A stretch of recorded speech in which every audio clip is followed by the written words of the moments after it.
BJP ధర్నాలో లక్ష్మణ్ మాట్లాడుతున్నారు. ఎలా చూద్దాం.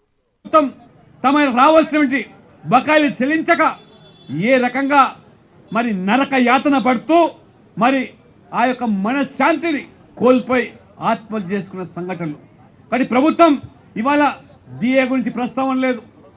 కేంద్ర ప్రభుత్వం నరేంద్ర మోడీ ప్రభుత్వం ప్రతి 6 మాసాలకు డిఏని రకంగా సవరించి కేంద్ర ప్రభుత్వ ఉద్యోగులు ఆదుకుంటా ఉంటే ఇవాళ తగుదునమ్మా అని చెప్పి ఈ రాష్ట్రంలో ఈ కాంగ్రెస్ పార్టీని ఎంచుకున్న పాపానికి ఇవాళ ఉద్యోగులు ఏ రకంగా డిఏలు బకాయిలు ఇవాళ పడుతున్నారు. ఇవాళ చూస్తున్నాం. పిఆర్సీల గురించి ఇవాళ చెప్పనవసరం లేదు. ఇవాళ ఈ రేపో మాపో అని చెప్పి దాటవేసే కార్యక్రమం. ఇవాళ పిల్లలు చదువుకోవడానికి ఉన్నత చదువులకు వెళ్ళడానికి బడుగు బలహీన వర్గాలు దళితులు ఏదైతే ఫీ రీంబర్స్మెంట్ రావాల్సి ఉందో ఆ ఫీ బకాయిలు కూడా చెల్లించక మరి ఆ యాజమాన్యాలు కూడా మరి ఏ రకంగా విద్యార్థుల మీద ఒత్తిడి తెస్తే ఆ ఒత్తిడి తాళలేక అనేక మంది విద్యార్థులు ఆత్మహత్యలు చేసుకునే పరిస్థితి. ఇది ఈ విద్యా వ్యవస్థ ఈ రాష్ట్రంలో తెలంగాణలో. చివరికి మరి యాజమాన్యాలతో చర్చలు జరిపి మరి వాయిదాల ప్రకారంగా ఇస్తామని చెప్పి వాళ్ళని కూడా మోసం చేసి దగా చేస్తా ఉన్నారు. కాబట్టి ఈ ప్రభుత్వం ఒక భయాందోళన సృష్టించి ఒత్తిడిని గురి చేసి డబ్బులు అడగకూడదు అనే రీతిలో వ్యవహరిస్తూ ఉన్నటువంటి ప్రభుత్వం ఇవాళ.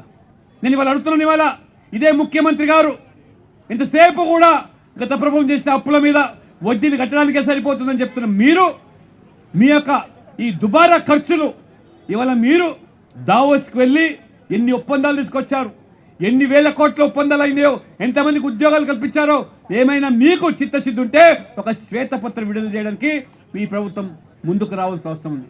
కేవలం దావోస్లో హైదరాబాద్ కంపెనీలతో ఈ దేశీయ కంపెనీలతో ఒప్పందాలు చేసుకొని ఆ రకంగా మరి మాయ మాటలతో ప్రజలు మబ్బింపజేస్తా ఉన్నారు. ఇవాళ మరి ఈ మొత్తం ఈ రాష్ట్రాన్ని గత కేసీఆర్ ప్రభుత్వం అప్పుల ఊబిలకు నెట్టితే ఈరోజు కాంగ్రెస్ ప్రభుత్వం ఈరోజు మేమేమి తక్కువగా లేదని వాళ్ళు 10 సంవత్సరాలు చేసిన అప్పులు ఈ 2 సంవత్సరాలనే ఈ ప్రభుత్వం అప్పులు చేస్తున్నారు. అవసరమైతే ఇవాళ అన్ని ప్రభుత్వ భూములను అమ్మకాలకు పెడుతుంది. అంటే భావి తరాల భవిష్యత్తును తాకట్టు పెట్టేటువంటి అవకాశం రేవంత్ రెడ్డికి ఎవరిచ్చారని చెప్పి భారతీయ జనతా పార్టీ ప్రశ్నిస్తా ఉన్నారు.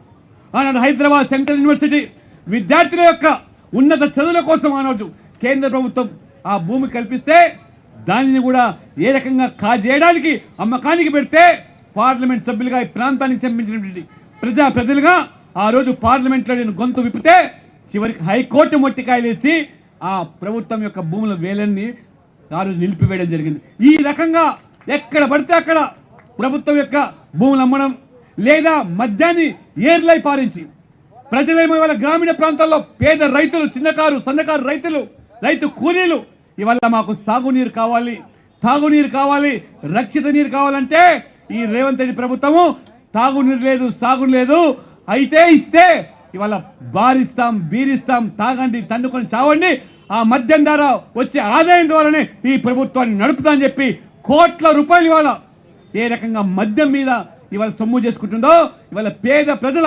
ఆరోగ్యాలు ఏమైనా సరే పర్వాలేదు, కానీ ఈ ప్రభుత్వం నడపడానికి నాకు సొమ్ము కావాలని చెప్పి మద్యాన్ని ఇవాళ ఊరూరా పల్లె పల్లెలో బెల్ట్ షాపులు తెరిపించి పేదల బ్రతుకులు ఏ విధంగా నాశనం చేస్తున్నారు.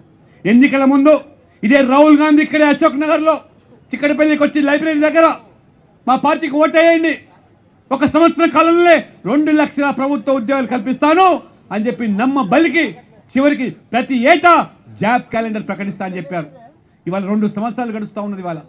ఇవాళ రాహుల్ గాంధీ పతాలేడు, అశోక్ వచ్చే పరిస్థితి లేదు.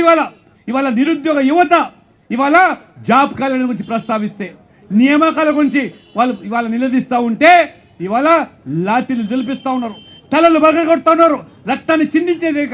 ఆ రకంగా అమ్మాయిలను కూడా చూడకుండా ఏ రకంగా దాష్టికంగా ఈ రేవంత్ రెడ్డి ప్రభుత్వం అశోక్ నగర్లో వ్యవహరిస్తున్నదో ఇవాళ మొత్తం సమాజం ఇవాళ కల్లారా చూస్తున్నది.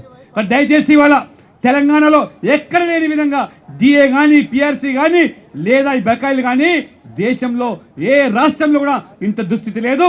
ఉపాధ్యాయులు మేల్కొనాలి. ఇవాళ ఉద్యోగులు మీరందరూ కూడా ఇవాళ ఎందుకు ఇవాళ ఈ ప్రభుత్వానికి ఇవాళ మీరందరూ కూడా హెచ్చరిక చేయకుండా ఉంటున్నారో ఒకసారి ఆలోచన చేయాలి. ఎప్పుడైతే ఈ ప్రభుత్వాన్ని కళ్ళెం వెయ్యారో లేకపోయినట్టయితే ఈ ప్రభుత్వం ఇదే పంతాలో దూసుకుపోతూ ఉంటుంది, బకాయిలు చెల్లించకుండా. ఇవాళ ఫీజు రీయింబర్స్మెంటే కాదు, ఈ రిటైర్మెంట్ బెనిఫిట్సే కాదు, చివరికి ఆరోగ్యశ్రీ పేరు మీద ఉన్న బకాయిలు కూడా చెల్లించలేక ఇవాళ ఉద్యోగులు కానీ పేదవాళ్ళు కానీ ఏ ఆసుపత్రి కూడా ఇవాళ ఆరోగ్యం చికిత్స చేయడానికి సిద్ధంగా లేదు. ఏ ఆసుపత్రి కూడా ముందుకు రావటం లేదు. పైపెచ్చు రేవంత్ రెడ్డి గారు ఏమంటారు, కేసీఆర్ గారు చేసిన అప్పులు నేను కట్టలేకపోతున్నాను, నేను ఢిల్లీకి వెళ్ళి అప్పుల కోసం తిరుగుతూ ఉంటే చెప్పులెత్తకపోయే దొంగలను చూస్తున్నారని చెప్తున్నటువంటి రేవంత్ రెడ్డి గారు ఎందుకు ఇవాళ బుక్కాయిస్తూ ఉన్నారు, ఎందుకు ఈ రకంగా దగా చేస్తున్నారు, మోసం చేస్తున్నారు? నేను ఖబర్దార్ ఇవాళ భారతీయ జనతా పార్టీ హెచ్చరిస్తున్నది.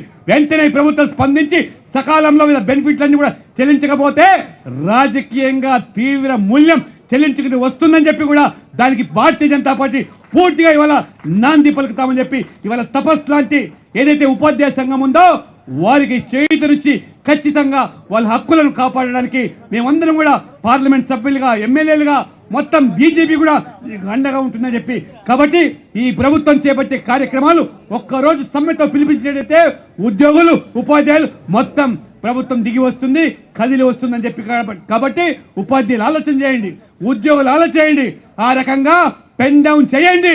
వెంటనే ఈ ప్రభుత్వాన్ని కళ్ళు తెరిపించండి. లేనట్లయితే ఈ ప్రభుత్వం మరి రేవంత్ రెడ్డి ప్రభుత్వం ఈ ప్రజా వ్యతిరేక ప్రభుత్వం ఇవాళ ఖచ్చితంగా ప్రజలందరూ కూడా తీవ్ర వ్యతిరేకతతో ఆవేశంతో ఆక్రోశంతో ఉన్నారు. కాబట్టి వారందరూ కూడా ఉపశమనం కల్పించడానికే ఈరోజు నాందిగా ఇది శ్రీకారం చుట్టాం.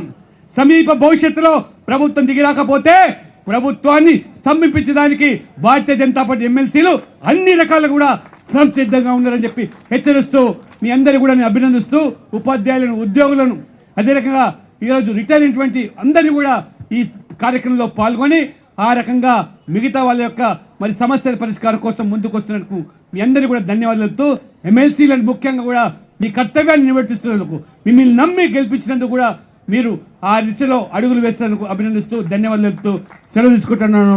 భారత్ మాతాకి.